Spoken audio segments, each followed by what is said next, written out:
hapon. Depende po sa budget natin, no? Lagyan po natin ng carrots, to. O, yan po yung sangkap ko sa chop suey ko. Itong chop suey ko po nito, binili ko po ito sa suki ko. O, halagang 150 lang po yan, no? 150 lang po yan.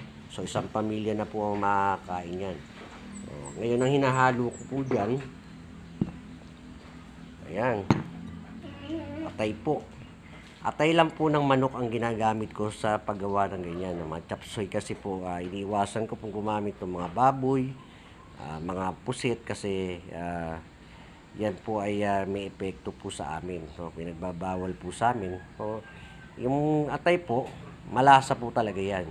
Kahit na saan nyo po gamitin yung atay ng manok, malasa po yan. Lalo na po pang nadudurog po. No? Yan. Yan po ang chop suey ko. So, huwag po mawawala yung sibuyas bawang. O, ayan po, sibuyas, bawang. O,